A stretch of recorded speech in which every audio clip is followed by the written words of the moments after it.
Сәлеметсіздер ме, құрметті тыңдаушылар. Сіздердің алдарыңызда Павлодар қаласы Назарбаев зияткерлік мектебі қазақ тілі мен әдебиетінің эксперт мұғалімі Гүлмира Ғамжанқызы Құрманғалиева. Бүгінгі семинарда мен сіздерге айтылым және жазылым дағдысы бойынша қалыптастырушы бағалау үлгілерін көрсетемін.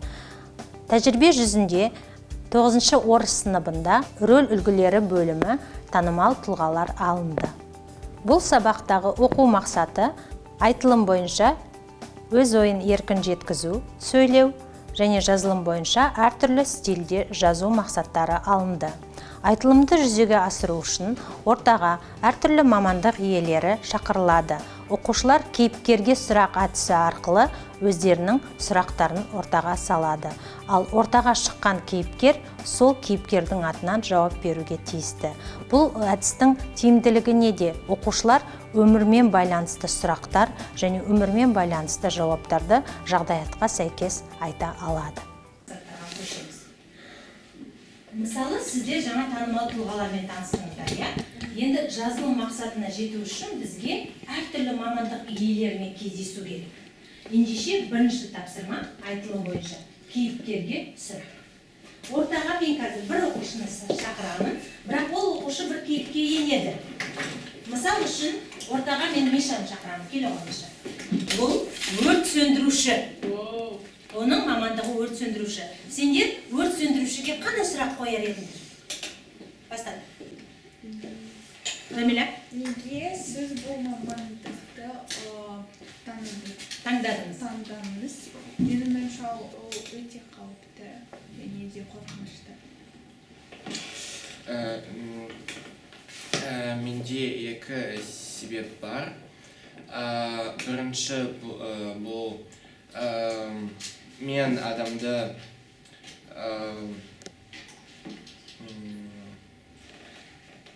құтқарғым келеді. Және бала кезінде мен өртте болдым, және бұл маған әсер етті. Дәрігер бұл үшін өте шыдамды және жанымен күшті болу керек. Сіз сол жұмыспен Сіз соған лайықсыз ба? Мен ойымша себебі өз кезінде мен осы дәрігермен болуға тырыстым. Мен көп уақыт осы білімге бердім, және де мен ойымша менде өте көп шыдамдылық және де батылдығы бар. Рахмет. Тағы сұрақтарың бар ма дәрігерге? Сіз қандай мәселелермен кездесесіз? Дәрігер болуға жолында мен өте көп мәселелерді кездестім. Біріншіден бұл уақыт жетіспеушілігі, себебі осы дәрігер болу үшін саған өте көп мәлімет алуға керек, және де сен осы мәліметке, білімге көп уақыт кетіресің. Сондықтан өз өміріңге, жай өмірге уақыт аспайды. Бұл ең басты мәселесі. Жақсы, Астан. Сіз қандай медицинаға лайықсыз? Тегін әлде ақшасын? Ақылы. Менің ойымша тегін медицина болу кішкене жақсырақ. Себебі көптеген адамдарға осы ақшадай керегі жұмыс, медицинасы бұл өте қымбат, және де тегін медицина жай халыққа көмектесе алады. Жақсы, Полина? Егер әлемдегі қорқынышты вирус болса, сіз біріншіден не істеу боласыз? Не істейсіз? Біріншіден карантинді жүргізуге керек, себебі егер де вирус өте қауіпті болса, ол тез жұқтанады. Және де адамдарды мүмкін антидот жасауға керек, және де ауырып алған адамдардан бөлектеуге керек. Рахмет. Күнделікті жұмыста қандай кедергілерді кездестіресіз? Менің жұмысым өте қиын. Себебі менде көп ойларым бар, көп мәселелер бар, бірақ оны бір текстте қосуға керек, және бұл. өте қиын. Өте қиын. Жақсы, бар ма тағы сұрақтарыңыз, Рома? Ал сіздің пікіріңізше, сіздің мамандығыңыз адамдарға қалай пайдалы? Менің ойымша, журналист біріншіден адамдардың дауысы және адамдарға бүкіл әлемдегі жағдайы көрсетеді, айтады, шын айтады. Себебі адамдарға оны білу керек. Және журналистер осы мәселелері шешеді. Алла, сіздің ойыңызша адамдарға журналистер не үшін керек? Журналистер, мен айттым, олар олар әлемдегі политикалық немесе өнер, спорт және тағы басқа туралы айтады, көрсетеді. Және менің ойымша бұл өте қызықты. Рахмет. Саясаткер. Бүгінгі қоғамда танымал саясаткер. Сұрақ қойыңыздар. Әлішер? Даяна, сіз үшін саясат жүргізуге өте қиын ба және неге? Саясат жүргізу ол өте қиын. Өйткені сен өз халықтың пікірлерді және өз пікірінде президенттің және өте көп адамдардың пікіріне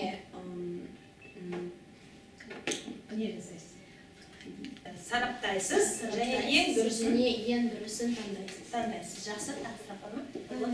Даяна, сіздің ойыңызша біздің жас ұрпағымызға қай политикалық жақта немесе партияны қолдануға керек? Менің ойымша ол әр адамның өз таңдауы. Жақсы, рахмет. Балалар, рахмет. Ұнады ма? Кейіпкерге сұрақ қою, жақсы. Қиын болды ма? Кейіпкер болу қиын ба, әлде сұрақ қою қиын ба? Кейіпкер болу қиын, жақсы. Рахмет. Ендеше балалар, келесі жұмысымызды орындау үшін сендер кім болғыларың келеді, сол туралы кішкене ойланыңыздар. Және 3-3-тен ортаға шығып жасыңыздар. 3-3-тен. Келесі әдіс егер, онда, өйткені деп аталады. Бұл әдістің тиімділігі. Оқушылар әртүрлі рөлге өздерін қойып, А оқушы жағдаятты бастайды, Б оқушы жағдаятты жалғастырады, С оқушы жағдаятты қорытындылайды. Бұл оқушылардың әртүрлі, мысалы, диалогты бастау, жалғастыру және қорытындылауға дағдыландырады.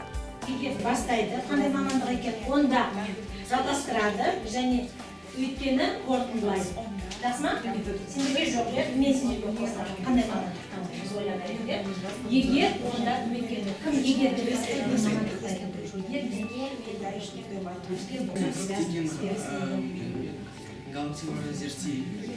ақылдасып алыңдар, 1 минут ақылдасамыз.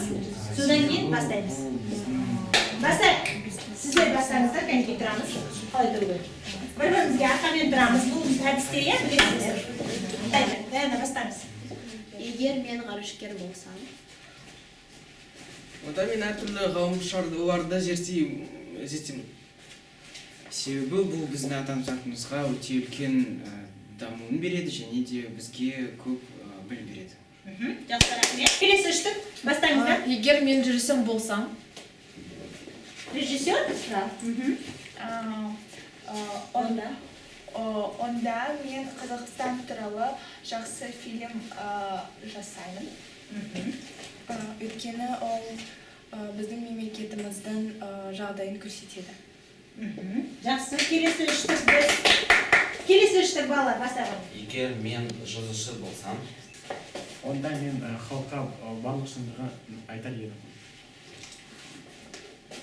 Өйткені мен Жазушы реалист. Жақсы, рахмет. Егер мен мұғалім болсам,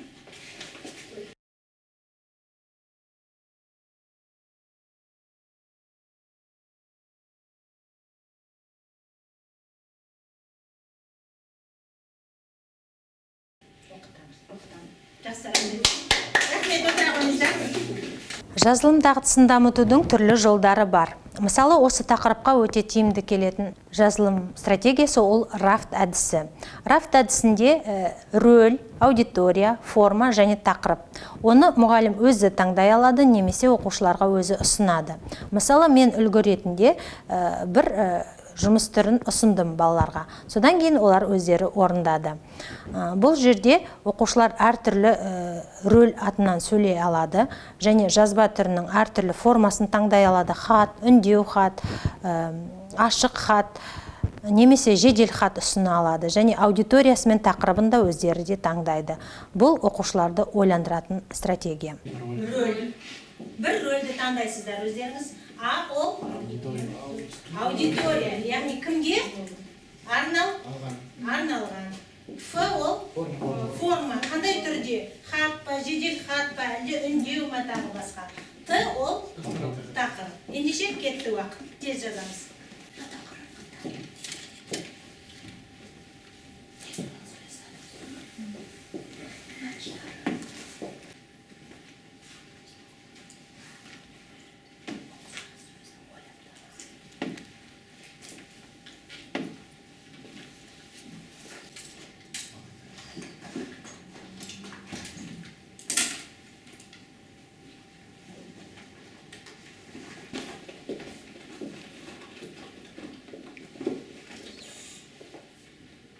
Роль ғарышкер, аудитория жастар, форма үндеу хат, және де тақырып мүмкін емес, еш нәрсе жоқ. Жақсы. Әлжір? Рөл саясаткер, басқа елдегі саясаткерлер, және де формасы бұл жедел хат. Тақырыбы екі мемлекеттердің арасындағы қарым-қатынастарды дамыту, нығайту. Жақсы, рахмет. Арыстан? Роль астрофизик, аудитория, ғарышқа қызықтыратын адамдар, форма хат, тақырып ғарыштың қызықты жерлері. Жақсы. Лея? Жасөспірімдер, форма үндеу хат, және тақырып әрқашан өмір болу керек. Жақсы, тамаша. Мадияр?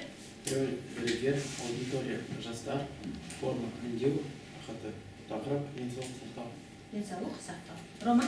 Роль ғалым, аудитория жастарға, форма үндеу хат, тақырып танымал адам болу үшін керек.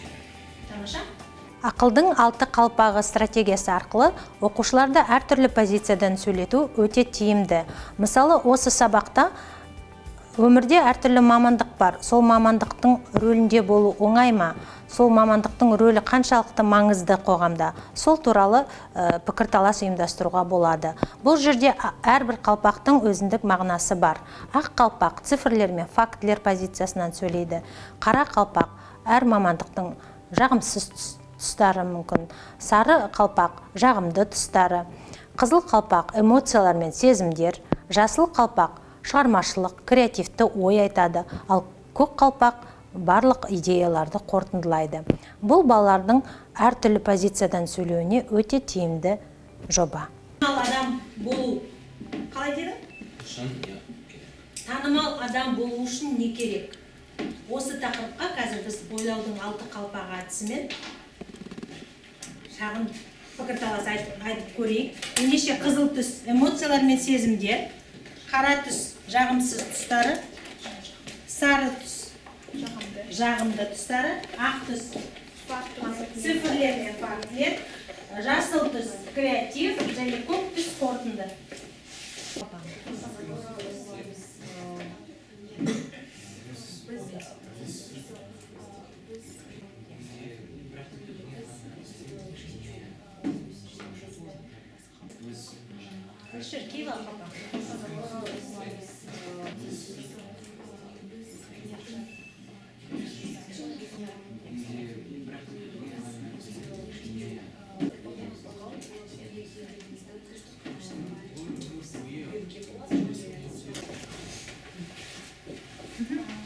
Табысқа жету үшін көп еңбектену керек. Мысалы, Хаджимұқан Айтбасов 48 медальді алды. Қаныш Сәтбаев әйгілі ғалым және публицист, ол 80 астам жұмыстарды жазды. Танымал адамдардың жолында жөнсіз жақтар бар. Олар. Мысалы, ол танымал адамдар аз уақыт өзімен өткізеді. Олар әрқашан публикада жұмыс істейді. Тағы да халық бұл критикалық болуы мүмкін. Оларға сын пікір айтады. Жақсы, рахмет. Бірақ танымал болу жағымды да жақтары бар. Олар біріншіден. Біріншіден, танымал адамдардың дауысы өте маңызды болады. Және екіншіден, танымал адамдардың еңбегі мүмкін болашақта ұрпақтан ұрпаққа беруге болады. Және де танымал адамдар жастарға және де бар адамдарға үлгі болады.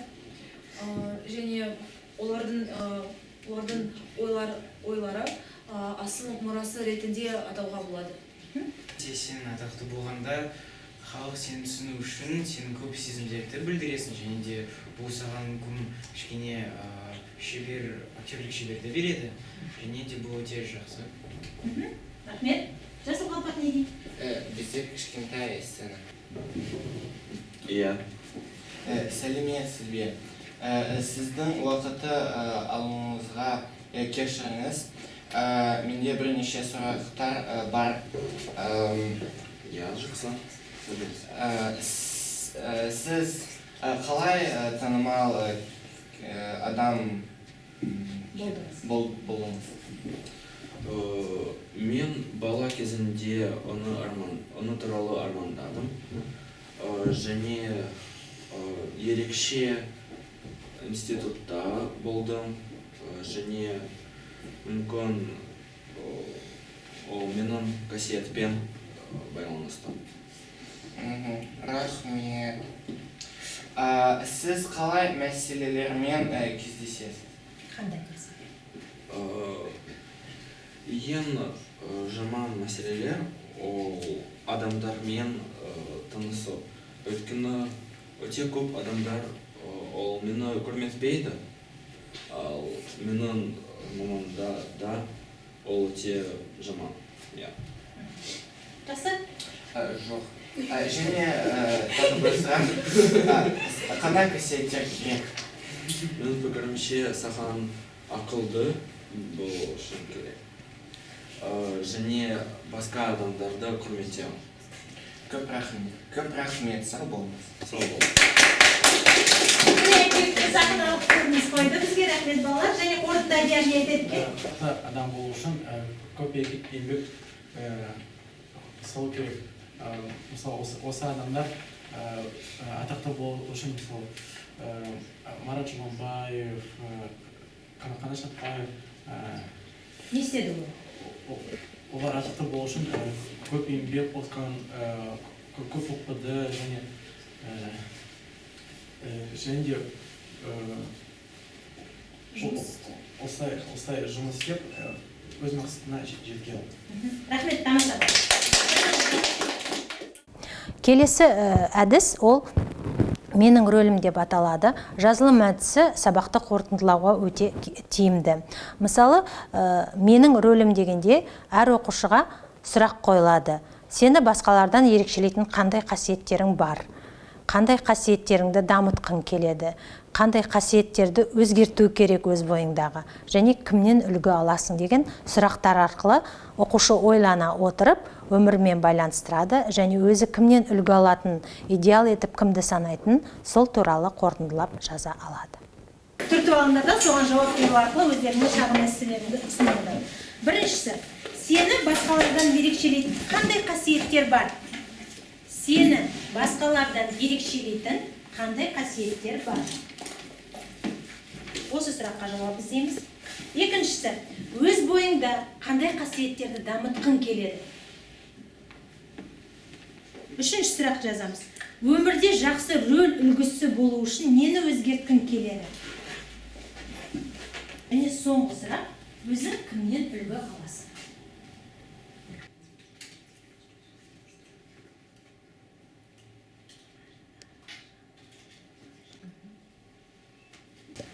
менің ойымша мен өте креативті адам және білімді тұлғамын, және де өз-өзімде мен сенімділік дағдысын дамытуға тиіспін, себебі бұл болашақта маған пайда болады.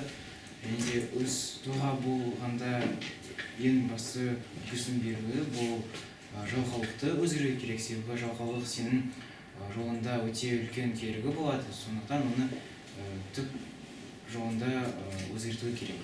Және де менің сүйікті тұлғам бұл Абылайхан, себебі ол өз көмексіз бүкіл халықты біріктіріп, жаңа халықты жасап, біздің елімізді дамытты. Мемлекеттің іргесін қалады десе болады. Жақсы, тамаша. Алуа? Мені басқалардан ерекшелетін қасиеті бұл мен болашақтан өмір сұрақтарға жауап бердім. Екінші бұл өз еңбекқорлығын дамыту керек.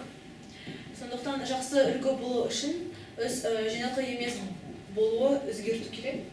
Жинақы алу. Және соңғы менің үлгісім бұл кітап кейіпкер Скарлетт О'Хара. Скарлетт О'Хара. Қандай шығармада? Унесенный ветром. Жақсы. Рахмет. Келесі? Менің ойымша ең жақсы және ерекше қасиетім ол адамдармен тез қарым-қатынас орнату. Бірақ маған сабырлық жетпейді. Және де маған үлгі болу үшін өте көп жұмыс істеу керек, жалқау болмау керек.